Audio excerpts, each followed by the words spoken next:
Good. And this is Lunchtime Connections Stronger Than the Storm. But this is a different segment. This is Lost My Vision but Found My Purpose. So today's guest, her name is Jennifer. Jennifer, hi. Hi. Well, welcome. Thank you for having me. I was trying Yes. to fix my light because it can't really. Just a second. So, Jennifer, I would love for you to reintroduce yourself and share your story. Okay. Hmm. My name is Jennifer. I am from Indiana and I was born with low vision. I have a condition that's called albinism. And with albinism, that means that I don't have melanin in my skin, hair, and my eyes. And so, without the melanin in my eyes, my vision has always been poor since I was born. Basically, I'm severely nearsighted for the most part. With albinism, you can have different types of vision, like farsighted, nearsighted.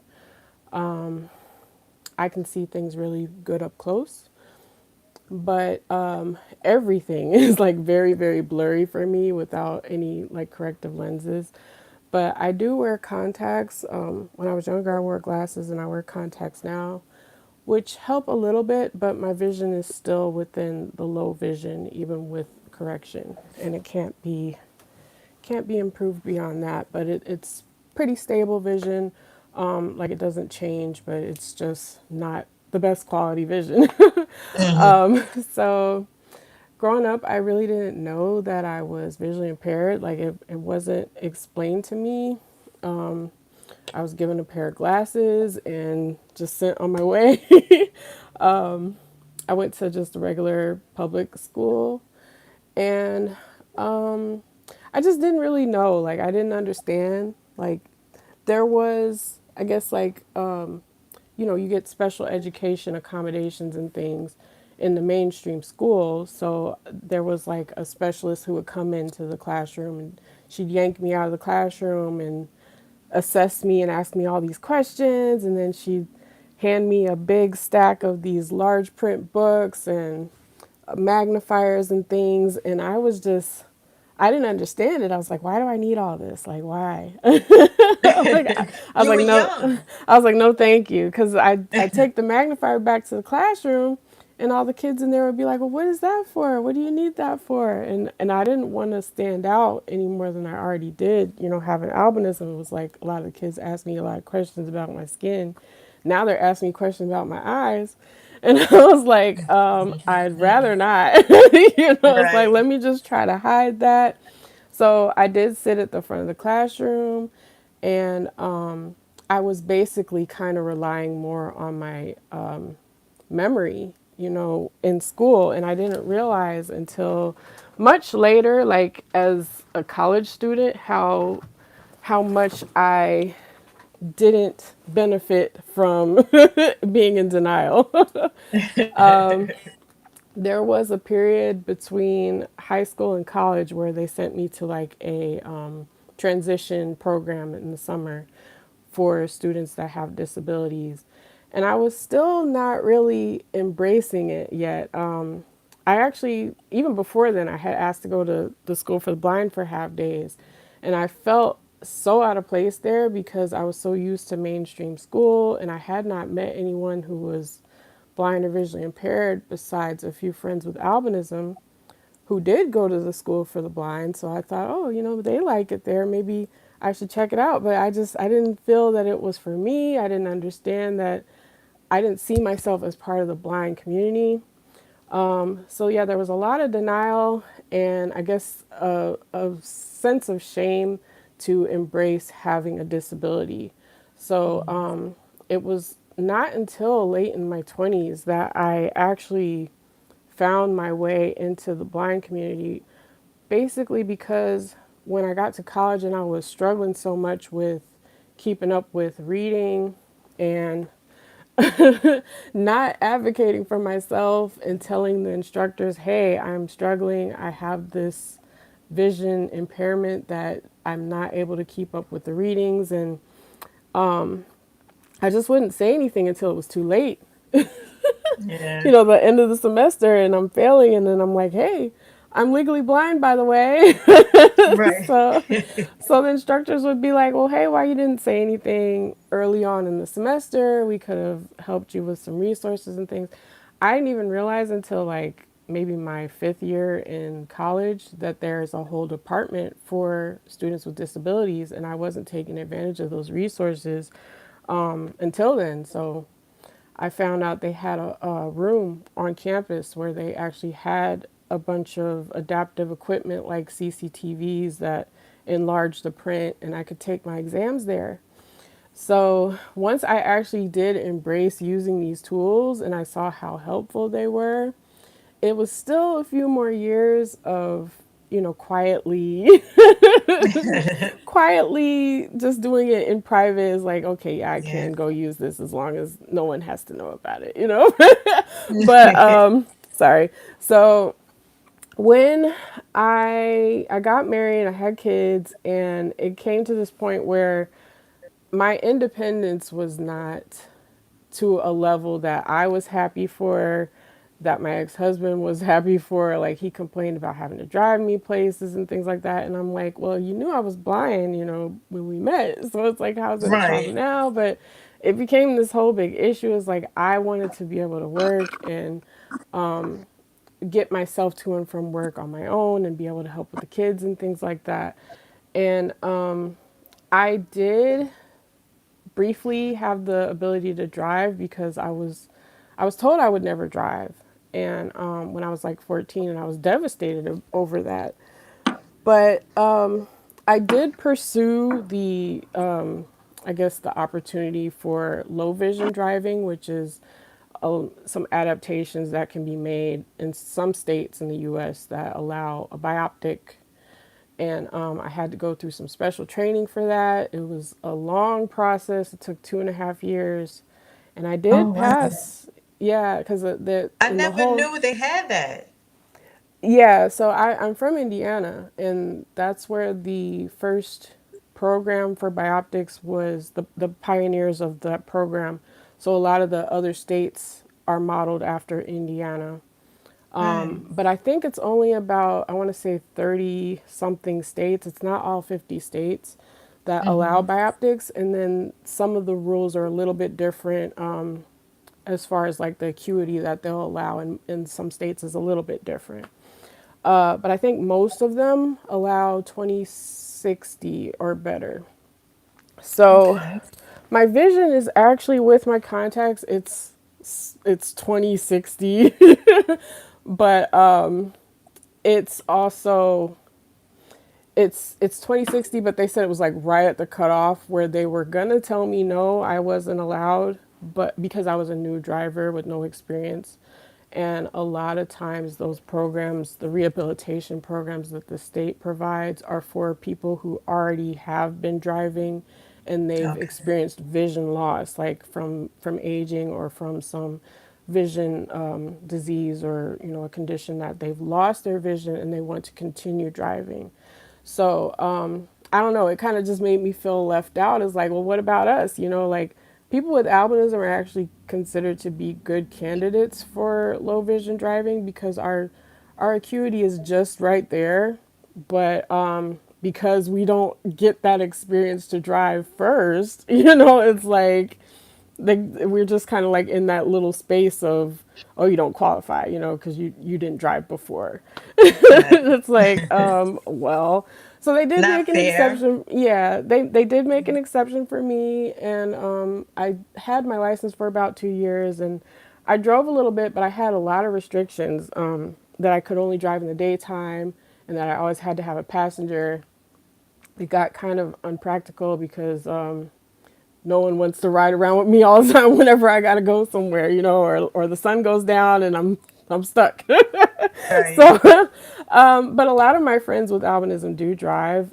Some of them use the bioptics, some of them don't. Everybody has different restrictions based on their vision. I actually ended up not continuing to renew my license because you have to renew it every 2 years when you're a low vision driver. I actually moved to another state, and I moved to Maryland because a friend of mine who has albinism was working at the blind industries there and referred me for a full-time job. So it was my first full-time job and my first time working with other coworkers who all had different types of vision disabilities. Like some of them were totally blind, some of them had vision like mine. I met several Mhm. people there who had albinism, so it was really interesting to me because I was used to being the only one, Yeah. the only one that had albinism, the only one that had a vision impairment, and here I was working amongst everyone that has a vision Yeah. impairment. So that was a really cool experience, and it was it was also very helpful for me embracing my vision loss because when I got to Maryland, that's where I met a lot of people from the National Federation for the Blind because they have a very huge community there. That's where the headquarters is. So my neighborhood was actually a lot of blind people lived next door to each other, like families Oh, where wow. yeah, there was families where both parents were blind, raising children, and I was able to see, oh, everybody here is independent and able to do so much that people would always tell me, oh, you can't do that, or they're always worried about how I'm able to do it, because they've never seen anyone that's blind or visually impaired do that without assistance, or they can't picture it.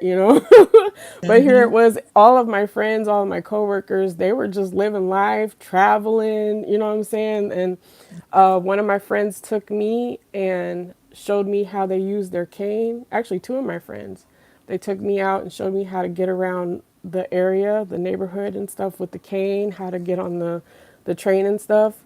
I mean, I had O&M training when I was like 18, but my white cane, I just kept it in my closet because, again, I was having this whole thing about being seen, and Yes. known that I'm visually impaired. Like, this is a symbol of of my vision that everyone knows. And so I kept Yeah. it in my closet until I had met these people who I was able to see how much independence they've been able to have just by embracing their blindness and using all the tools and resources that are there that I didn't even know existed. Like all this technology. Like my friends had the screen readers on their iPhones and stuff, and I just thought that was so Mhm. cool because no one showed Yeah. me any of this stuff. So Yeah. I think that, and I've met people as they're going through their journey of vision loss. Because I was born legally blind, but I've met people who have lost their vision from different things. And Mhm.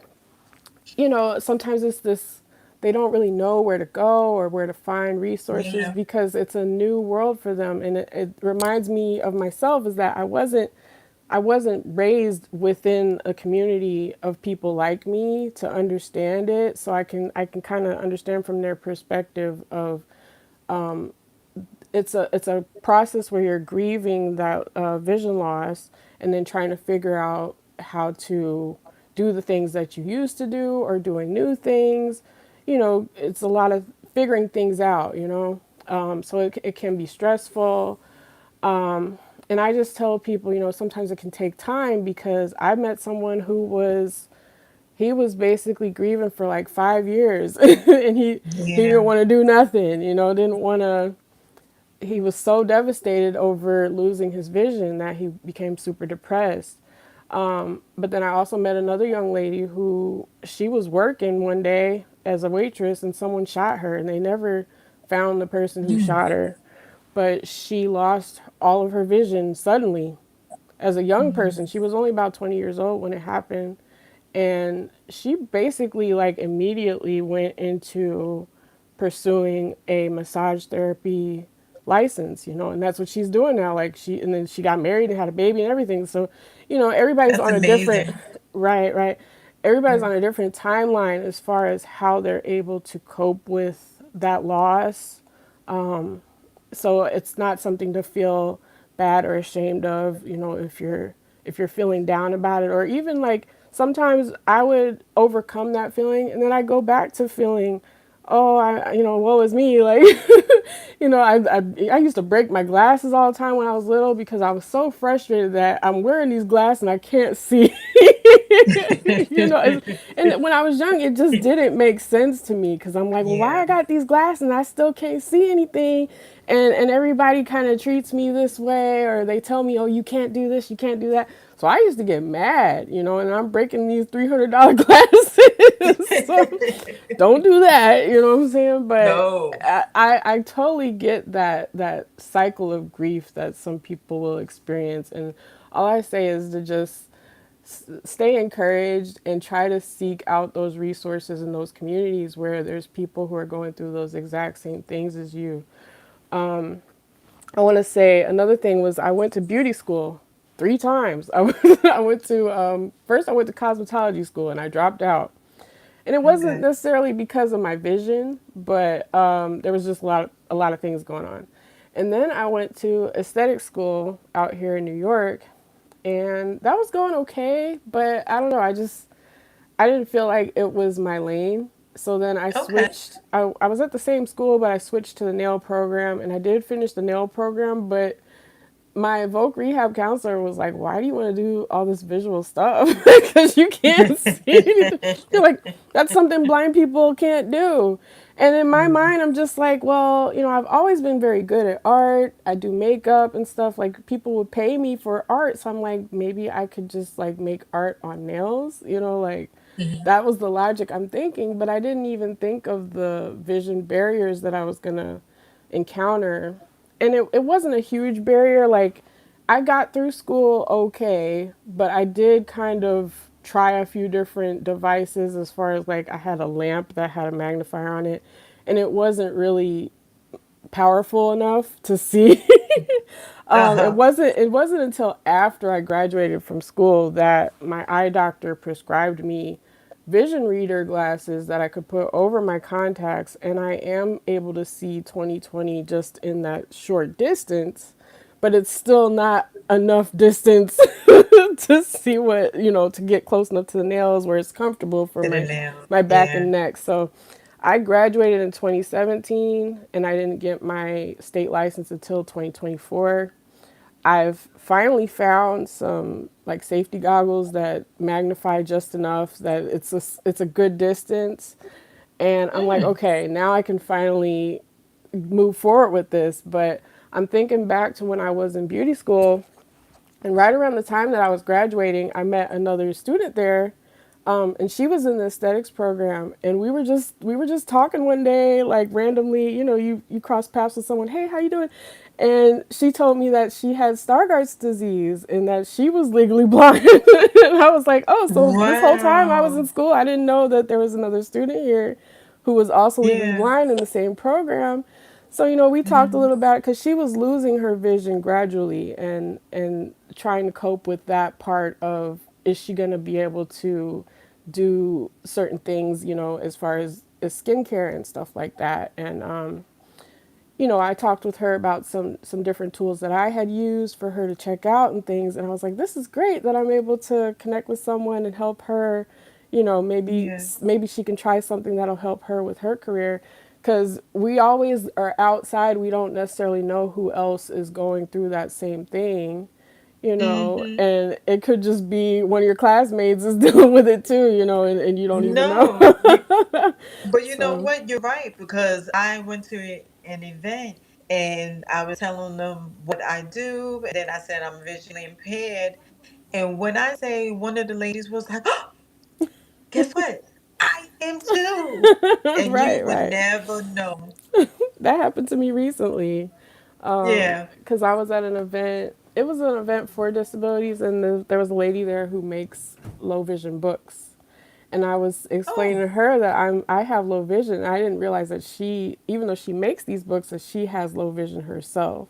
So I was like, Mm-hmm. because I thought she was making them for her children who have low vision or something like that. But she said she has low vision, and her issue was that she wasn't able to read the books to her kids because she couldn't see the type. So I was like, Yeah. oh, that makes sense. Because even when I had little kids, it's like I can't see the book, but I'm gonna read it to you, So that she created those books for that, specifically for parents and the kids that have vision problems, to be able to read together. So I That's was like, oh, nice. that's really, yeah. I was like, that's really cool. And you just Yeah. never know who you're gonna come across, and everybody, And like I that's why said, you is got to on be a kind. And right. that's why you have to be kind because you never know who your next angel's going to be. Yes, being kind Hmm. and being confident, because Yes. I feel that that inspires someone else when they see that you're confident and you're pushing through. It inspires Right. them to do the same. So, I've Yes. heard so many different stories, and it's just like, wow, you went through that, and here we are together, and now we're both excelling at something, and Yeah. I just kind of wish that I had embraced that at a much younger age, because I went through most of my up till my adult life trying to hide that part of me because I was ashamed, and people made me feel like I wasn't capable. Right. But also now we see so much more disability pride, and I'm so happy that there's more visibility of that, especially for the younger people, because I didn't have no Hmm. representation when I was a kid.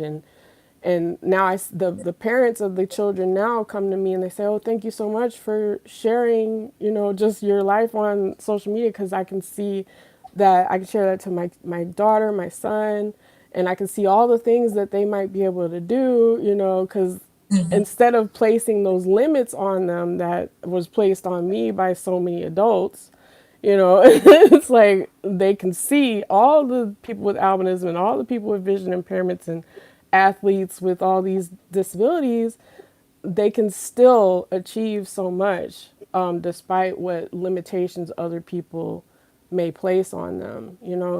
Yeah, they It's living their life. exactly, and we get to see it in color, in person. Like it's Yeah. happening. Yeah. So It's beautiful. yeah, so that's pretty much my story.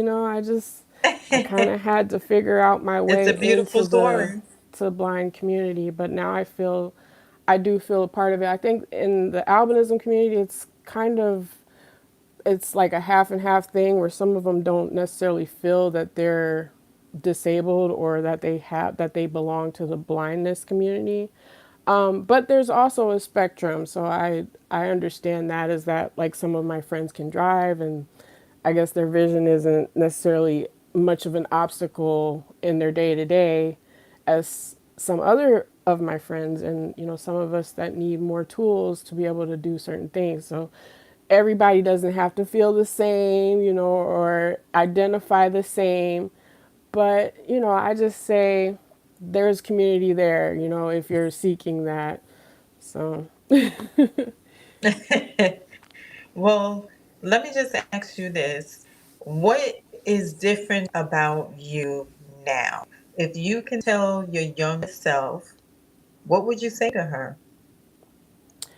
um what's different about me now is that I finally got to this point where I don't care as much at all what other people are thinking. Because when I was younger, I cared too much about what other people think. It was like I knew that when I went out in the world, everybody was looking, because I have albinism, and strangers would stare and point and whisper, and I'd hear them saying things, and asking me questions, and sometimes even taking pictures of me while I'm shopping. So I My kind of felt like, goodness. yeah, it was like I guess the way that maybe a celebrity feels is the paparazzi, or just Right.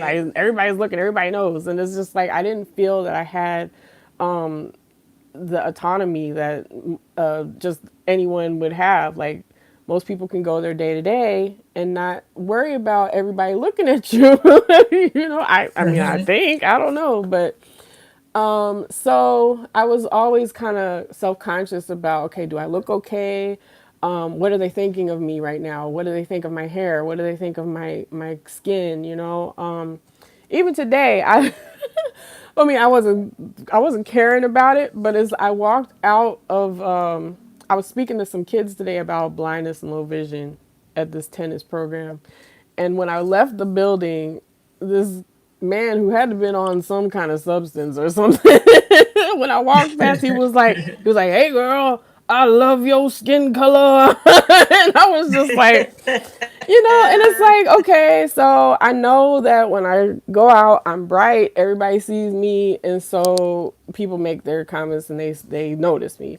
But it's like now as an adult, what's changed is that I don't care whatever they're thinking or whatever they might be saying, it doesn't affect me in that way because I used to freeze up and also bottle that feeling inside when people would say crazy things to me. I would just be so shocked and I couldn't respond because I would just be like, why they say things like that? And I'd just be standing there and then they run off laughing and stuff. And then I'd bottle that in for so long, like I couldn't Yeah. express what that made me feel. And I would always, like, after, I don't know, a week or a month, I'd just have a meltdown because it was so much that I'm holding in and it's made me uncomfortable. So it Yeah. took me a very long time to get past that. And I'd say the same thing for my vision is like I'm able to speak up now instead of feeling like it's something I gotta hide. I will tell people, hey, I need this accommodation. I'm unable to see that, because when Yes. I was in school, I did try a few times to like tell people, like I tell my professor, hey, I can't see this computer screen, and they just look at me and be like, well, you need better glasses. There It's like, goes the well, glasses again. but it was just such a different time back then because now Yeah. people are more understanding. Like I even asked it was about maybe 20, 30 kids today that I was talking to. And at the beginning, I said, does anyone know what albinism is? And one of the kids raised his hand. He said, oh, it's when you're born without color in your skin and your hair. And I said, oh, somebody that like they know now. And when I was little, Yeah. all them kids, they stare at me. Well, why do you look like that? Because Yeah. nobody teach them anything. But it's so much more awareness now, and I really love that for the kids because they don't have to struggle And as much. also, I believe like Barbie, if I'm not mistaken, has a doll, right? Yes, yes. Barbie has Yeah, a that's doll with albinism. There's a blind Barbie now. yes. My sister has spina bifida, and even when we were young, they had a Barbie in a wheelchair. So Mm-hmm. she had that representation that she was excited for, but I didn't grow up with that. But it's Mm-hmm. always nice to see that there's the media and just people are able to celebrate those differences now that used to be like hidden, like they would say the ugly laws, like people with disabilities Right. wasn't supposed to go outside. Like, are you serious? So, and I would always have strangers come up to me and be like, well, oh, you look pretty for an albino. And I would be like, well, what do you mean? Like, and if I didn't Right. respond the way they, oh, you should be glad I'm giving you a compliment. It's like, so which Oh is it? goodness. It's like. So Goodness. like I said, I was very self-conscious about my albinism, but also on top of that, my vision is like, it was an Mhm. extra, it was like the cherry on top was like, oh, you're albino and you're blind. It's like, can I just deal with one at a time? You know what I'm saying? But Right. now I don't really have that. I use my cane outside. I had them both today. I showed the kids and they were excited about my glam cane, but I didn't actually use it today. So Hmm. I typically will use it Hmm. to the airport, and I find it useful, in those scenarios. But I'm not. I don't necessarily need it all the time. It's more like if it's very sunny outside or if it's a very crowded situation. It helps other people to know, hey, don't bump into me because I can't really see you. Right. But if I'm going Or somewhere I go people, all the or time. people that do, or people that do know you, you're not trying to be rude. I just can't Right. see you. Oh Yeah. my gosh, that used to happen to me so much on campus when I was in college. And I should have been using my cane then because I actually had somebody cuss me out because he seen me walking down the street one day and I guess he was trying to get my attention. I couldn't see him or I didn't know who he was because Mhm. it was so many years from the time we were in college and I was so used to someone in the setting that they're in. You know their Mhm. hairstyle, you know their shoes, you know their jacket or whatever. So I'm like, okay, I know it's a black guy, but I can't pinpoint who that is or what his voice is. So he messaged me later and he was like, he cussed me out and was like, oh, I seen you today and you didn't even say hi back to me. And I was like, oh, I didn't even realize that was you. Or this Yeah. other time where, we were all wearing masks from COVID and I was at Mhm. Target talking to this girl and the whole time I thought she was somebody else. So I'm telling her all this stuff that this other girl would know all about, because I thought she was this girl that I worked with at the mall in the Oh. Christmas time. I was selling watches and we worked at a kiosk, so I was thinking it was her. And I was talking to her about so and so and so and so. And she looked at me. She's like, "Girl, you're so funny," because she didn't understand what I was saying. And then I realized that she was a girl that I worked on a TV show with, and it wasn't the same. It was Mm. her hair. I thought her hair looked like this other girl's hair. So I That's completely funny. mistook her as someone else, and she just wasn't following my convo at all. And I didn't realize it till later on. I was like, "Oh, you know what? That wasn't. That was That not her." wasn't so so.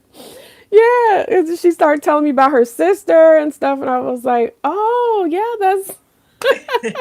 But you 10 can't minutes fix in. it. You can't fix it after that. It's like, oh, now we realize why everybody's so confused. Is because I'm just blind and yapping, and they don't know what's going on.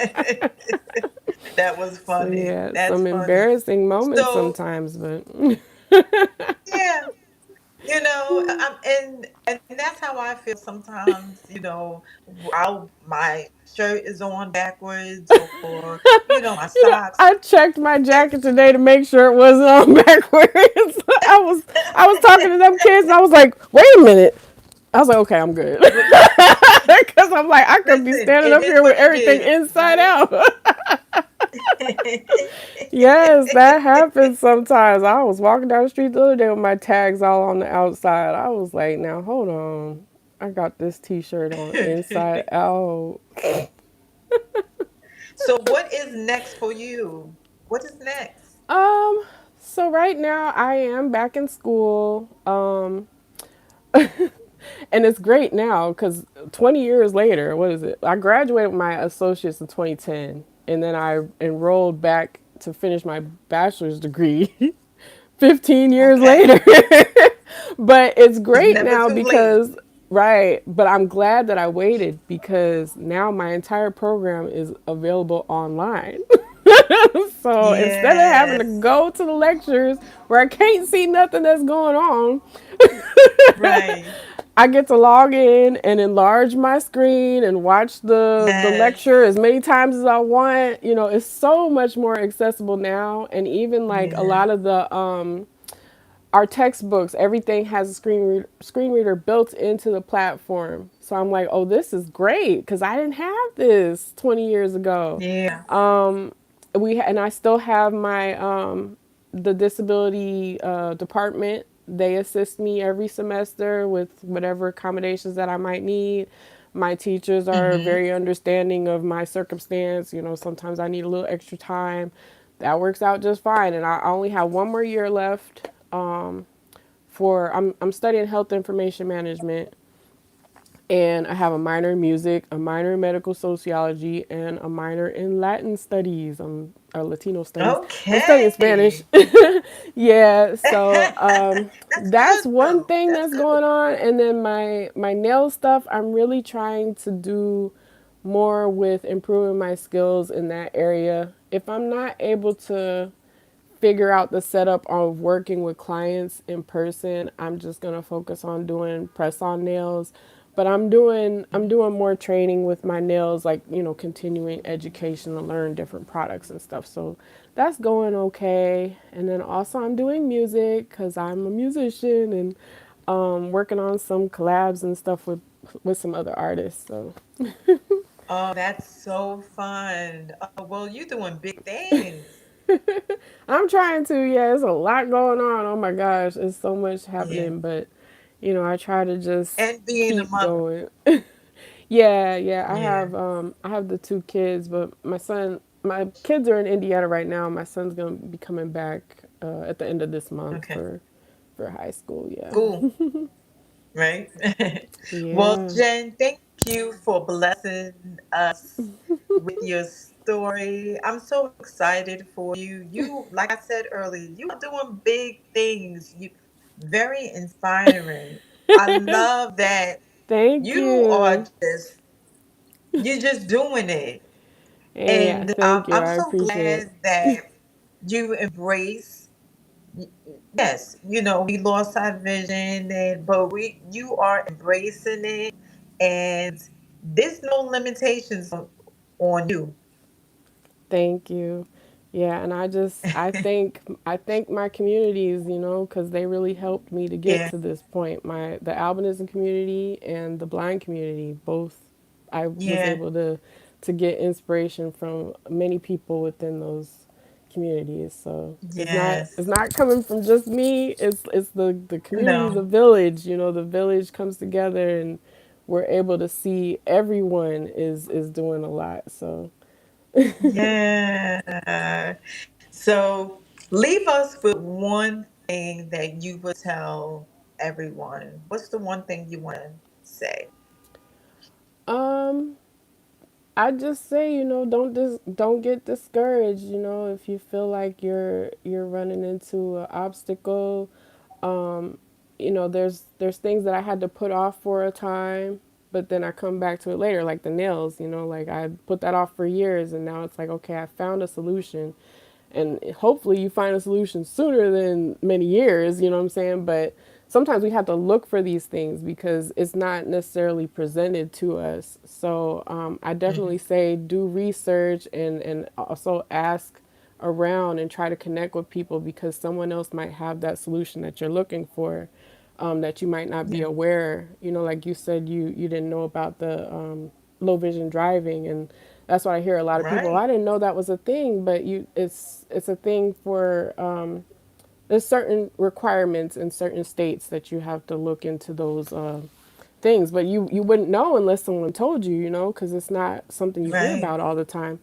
So it's things like that and different programs and stuff and devices. Like I didn't know about a CCTV, and how useful that can be. So and until Yeah. somebody shows you, you might not know it, but definitely look. If you're finding an obstacle, try to find that solution and see if someone else might be able to assist you with it too. Yeah, and this is why I do what I do.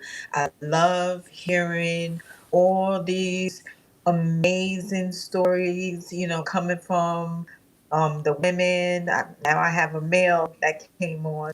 I can't forget him, Oh, Mickey. nice. But yeah, and this is healing for me. This is therapeutic for me, and I have met some just phenomenal women such as yourself. So as you are telling your story, you are helping me. So I want to say thank you. Oh, thank you. Thank you so much for No. having me on this your wonderful platform. I was very excited to be a Of part of it because I think course. it's a great thing that you're doing to bring people together on this platform too. Yes, thank you. It's my pleasure. So give your social handles. I'm going to put it in Um, the description, but you can give So, it. my social on pretty much everywhere is just at jreneejrenee, and that is spelled JRENEEJRENEE. So it's J Renee twice. People get confused by that. I don't know, Okay. and I think it's simple, but people always get confused. Oh yeah. Oh yeah, definitely. So if you are looking for a community and you a sisterhood and you want to be inspired and motivated, join the Royal Rooted and Rising community, and that's on Facebook. There Woo! you will just find a sisterhood. So don't forget Royal Rooted and Rising. It was such a Yeah. pleasure having you on my platform. Have a wonderful day. I look forward. Oh wait, let me just ask you, like, what is your musical talent? Oh, so I sing and I also play instruments. I was trained in music since I was a little girl, but I Uh-huh. was playing piano and mallet percussion like xylophone. I played in the marching band, Mm, and drumming. So I'm not as proficient as I was younger because I haven't uh-huh. been practicing, but I still have that musical ability. So I have a minor in music at my college, Can we but get I a little sing. taste? Excuse me. Can You we put get a me on little the taste? spot. You can't say that you do this. Oh, what's a good I was song? gonna end the show just a little taste. Do you have a favorite song or something? I can't think of a song. Just anything, anything. Oh, gee, I'm so never good at this coming up with a song on the spot. you Um, you never know who's gonna ask you to I sing should have, I right should have then one and that's there. yeah, that's lined up. I Yeah. can't think of no song. Well, can we get a or something? um, you don't have a song on your head? Like, what's name a song? I could sing Um. something. Okay. Sing. I'm gonna say. I love SWB. Weak. Oh, okay, SWV. Okay. I Okay. don't know what it is that you've done to me, but it's Mm, got me to act in such a crazy way. mm. Whatever it is that you do when you do what you're doing, Okay, it's that's it. a That's feeling. it. Yeah. I sing a little bit. I do mostly R&B, jazz, pop, that type of thing. Thank you for that. I appreciate I'll that. post And you more of my sound music on my amazing. social media because I haven't shared a lot, but I do have some songs out, some collabs that I did. One song I did with Lachi, she's a blind singer, and Precious Perez, she's also a blind singer. And we did a song together. What? Yeah, we have a video on And it's YouTube. on, is it on your Facebook? Yeah, I can send it to you. It's called A Girl, and it's on Yeah. YouTube by Lachi. So I'll post it. How? Oh, that's so amazing. Thank you so much for that. And you sound so great. You just made my day because I love I'm I going did to too. I saw them me a few months too. ago. Did you go to the Queen's I, R&B concert? no, my daughter did. Oh yeah, it was awesome. It was so good. I was having a So good time. I know you were. I know you were. Were And you I the had one my with the cane. cherry? Did you get the cherry? Who? Cherry. Did Usher give you the cherry? Oh no, it was SWV with um what's Escape. the Escape, yeah, and Maya and Yes. Total, yeah, and Yes, I 702. did. So it was They were good. There here was no in North Usher, Carolina. but I wish I could see Usher. Yes. Yeah. Yeah, with Maya, MC Light. It was Oh good. I yes, was MC Light was freezing. so dope. Yes. Yes. But I'm gonna go. But yes, please send me that. Send me that information. You are just incredible. Oh, And thank thank you. you You again for coming too. on. I really enjoyed Alrighty. this. The second time.